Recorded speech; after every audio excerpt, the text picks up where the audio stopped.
The Holy Koran of the Moorish Science Temple of America, divinely prepared by the noble prophet Drew Ali, by the guiding of his Father God Allah, the great God of the universe, to redeem man from his sinful and fallen stage of humanity back to the highest plane of life with his Father God Allah. Reading chapter 38, Holy Instructions from the Prophet, the Soul of Man. The blessing, O man, of thy eternal part are health, vigor, and proportion. The greatest of these is health. What health is to the body, even that is honesty to the soul. That thou hast a soul is of all knowledge the most certain, of all truths the most plain unto thee. Be meek, be grateful for it. Seek not to know it perfectly, it is inscrutable. Thinking, understanding, reasoning, willing, call not these the soul. They are its actions, but they are not its essence. Raise it not too high, that thou be not despised. Be not thou like unto those who fall by climbing, neither debase it to the sense of brutes, nor be thou like to the horse and the mule, in whom there is no understanding.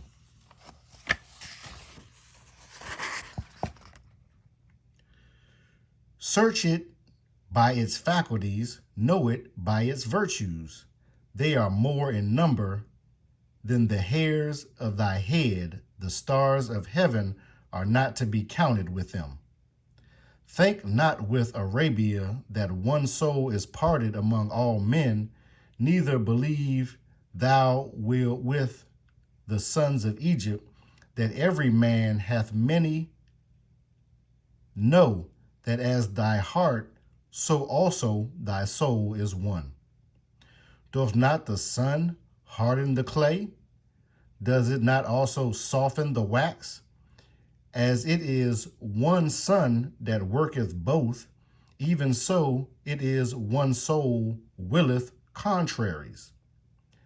As the moon restraineth her nature, thou darkness spread itself before her face as a curtain, so the soul remaineth perfect, even in the bosom of a fool. She is immortal, she is unchangeable, she is alike in all. Health calleth her forth to show her loveliness, and application anointeth her with the oil of wisdom. Although she shall live after thee, think not she was born before thee. She was created with thy flesh and formed with thy brain. Justice could not give to her exalted by virtues, nor mercy deliver her to thee deformed by vices. These must be thine, and thou must answer for them.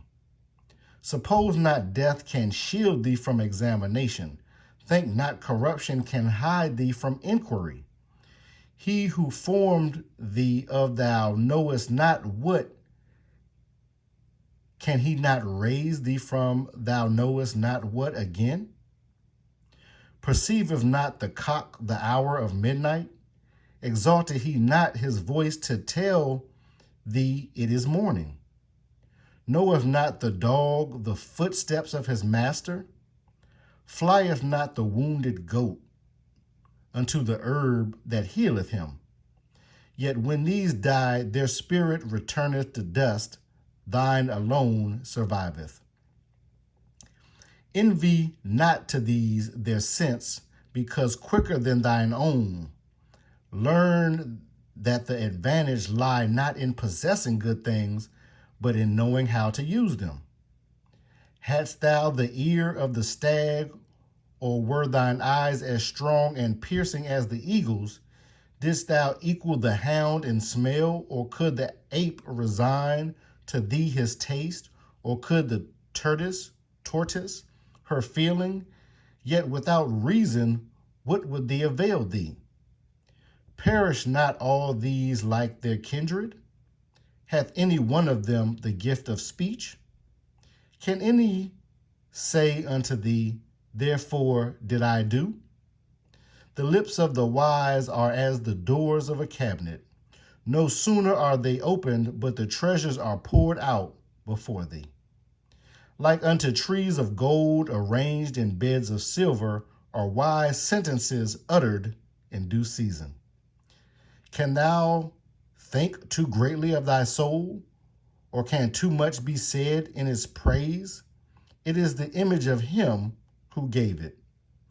Remember thou its dignity forever. Forget not how great a talent is committed to thy charge. Whatsoever may do good may also do harm. Beware that thou direct its course to virtue. Think not that thou canst lose her in a crowd. Suppose not that thou can bury her in thy closet. Action is her delight, and she will not be withheld from it. Her motion is perpetual. Her attempts are universal. Her agility is not to be suppressed. It is at the uttermost part of the earth. She will have it. It is beyond the region of the stars. Yet will her eye discover it. Inquiry is her delight. As one who traverseth the burning sands in search of water, so is the soul that thirsteth after knowledge. Guard her, for she is rash. Restrain her, for she is irregular. Correct her, for she is outrageous. More supple is she than water, more flexible than wax, more yielding than air. Is there aught that can bind her? As a sword in the hand of a madman, even so is the soul to him who wanted discretion. To end her search is truth. Her means to discover it are reason and experience. But are not these weak, uncertain, and fallacious? How then shall attain unto it? General opinion is no proof of truth, for the generality of men are ignorant. Perception of thyself, the knowledge of him who created thee, the sense of worship those owest unto him. Are not these plain before thy face? And behold, what is there more that men needeth to know?